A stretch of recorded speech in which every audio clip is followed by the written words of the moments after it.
किस पापी ने मेरे शूल को हिलाया है? कौन अधर्मी है जिसने मेरी भोग समाधि को भंग किया है? कौन है जिसने मुझे इतनी पीड़ा पहुंचाई है?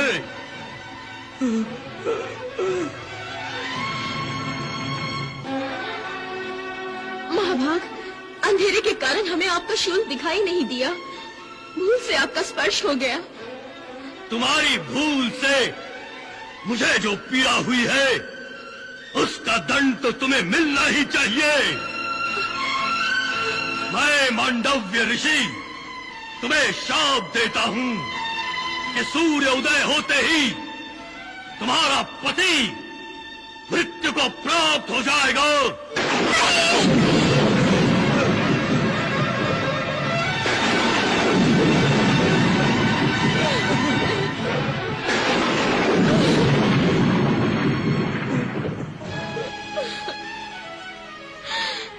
श्राप, इतना भयंकर श्राप, एक छोटी सी भूल के लिए इतना कठोर दंड। मैं आपसे क्षमा याचना करती हूँ। मेरे पति को श्राप से मुक्त कर दीजिए।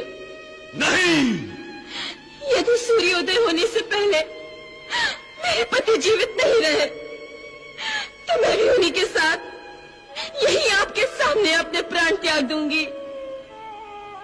उनको श्राप से मुक्त कर दीजिए। मेरी विनती स्वीकार कर लीजिए। मेरी विनती स्वीकार कर लीजिए। मेरी विनती स्वीकार कर लीजिए। कमान से निकला तीर और मुख से निकला शाप या वरदान कभी वापस नहीं लिया जा सकता। मैं मांडव्य ऋषि हूं, जो बोल दिया वही होगा। इस शाप को कोई नहीं टाल सकता। सूर्योदय होते ही तुम्हारा पति मृत्यु को प्राप्त हो जाएगा। मृत्यु को प्राप्त हो जाएगा। तो क्या आप अपनी क्षण भर की पीड़ा के लिए मेरे पति के प्राणों को यमदूत के हवाले कर देंगे? अनजाने में हुई भूल के लिए प्राण दंड देंगे? अगर आपको प्राण ही लेने हैं तो मेरे ले लीजिए, मगर मेरे पति को शाप से मुक्त कर दीजिए। मेरे पति को शाप से मुक्त कर दीजिए।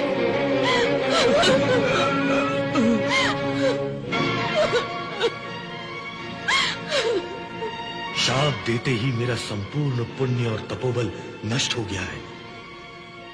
अब मैं अपना शाप वापस नहीं ले सकता।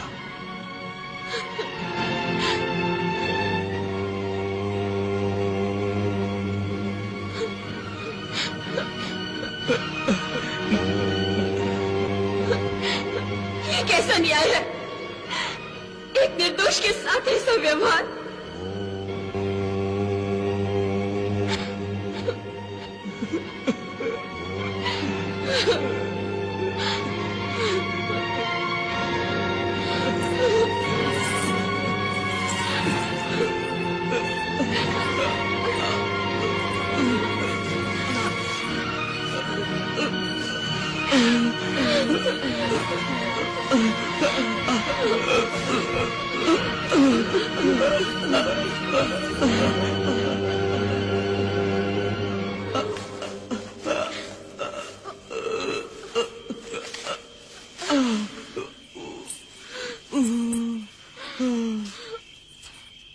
कौशिकी, यह कैसी विडंबना है।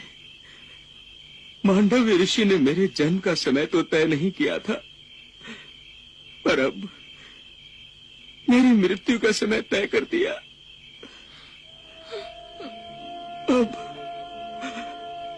हम दोनों का साथ केवल सूर्योदय तक का।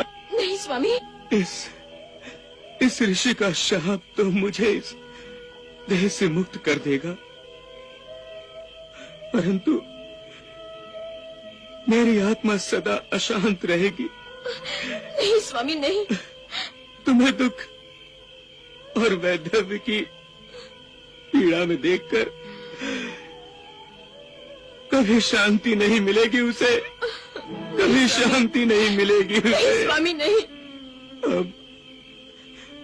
अब हमारे साथ केवल सूर्योदय तक का है, बस केवल सूर्योदय तक का। नहीं स्वामी, मैं ऐसा नहीं होने दूंगी। मैं सहायता मांगूंगी, निवेदन करूंगी, प्रार्थना करूंगी कि वो हमें शाप से मुक्ति दिलाए। मैं आती हूँ स्वामी, मैं भी आती हूँ स्वामी।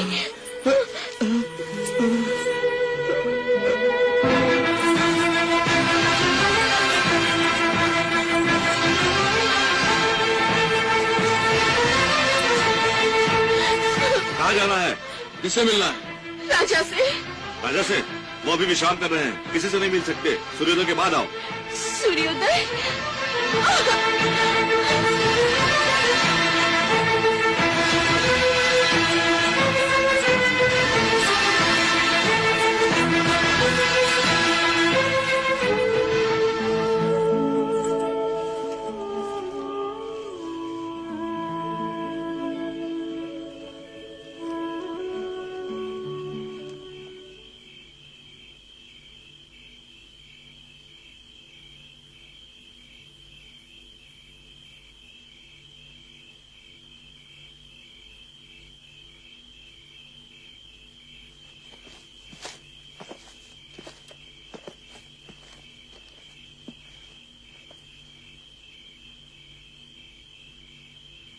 कहो देवी, रात्रि के इस पहर में तुमने हमें क्यों स्मरण किया?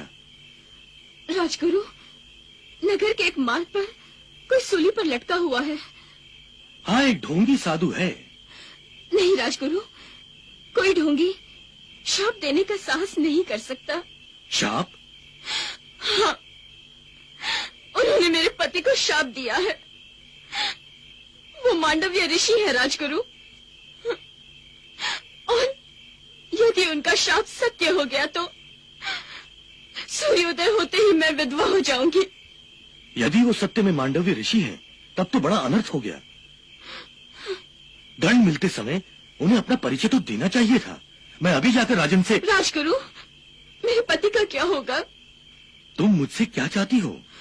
आप राजगुरु हैं, महान तपस्वी हैं, ऐसा आशीर्वाद दीजिए कि उनका दिया हुआ शाप निष्फल हो जाए। ये मांडव्य का शाप है देवी, उसे निष्फल करना मेरे वश में नहीं है।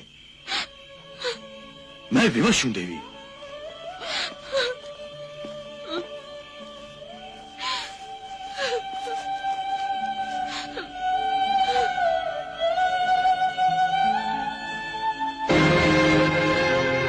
हे दसों दिशाओं, हे गंधर्व अप्सराओं, हे देवताओं, मेरे पति की रक्षा कीजिए, मेरे पति की रक्षा कीजिए, मेरे पति की रक्षा कीजिए।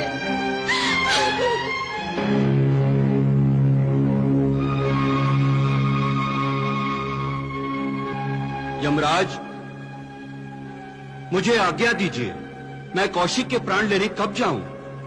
वही तो देख रहा हूं। प्रारब्ध अनुसार न तो मांडव्य की मृत्यु अभी है, न ही कौशिक की। तो क्या मांडव्य ऋषि का दिया शाप व्यर्थ हो जाएगा? नारायण नारायण नारायण नारायण। प्रणाम देवर्षि।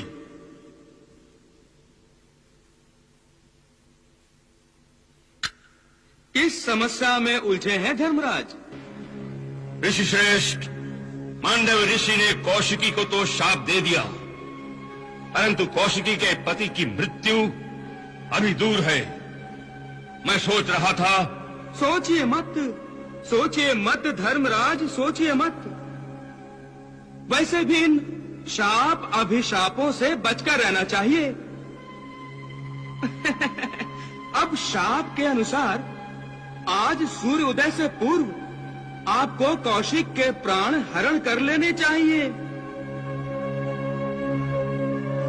परंतु ये तो विधाता के विधान में हस्तक्षेप होगा देव ऋषि। नारायण नारायण। और यदि आपने शाप का अनादर किया तो एक ऋषि के शाप के विफल हो जाने का तात्पर्य है उनके वचन का मिथ्या हो जाना। और धर्मराज, यदि एक महात्मा एक ऋषि का वचन मिथ्या हो गया तो तब कौन करेगा? यज्ञ कौन करेगा? और यज्ञ नहीं होने का अर्थ है भगवान की पूजा नहीं होगी, भक्ति नहीं होगी। क्या आप ये चाहते हैं? नहीं देवर्षि, कदापि नहीं।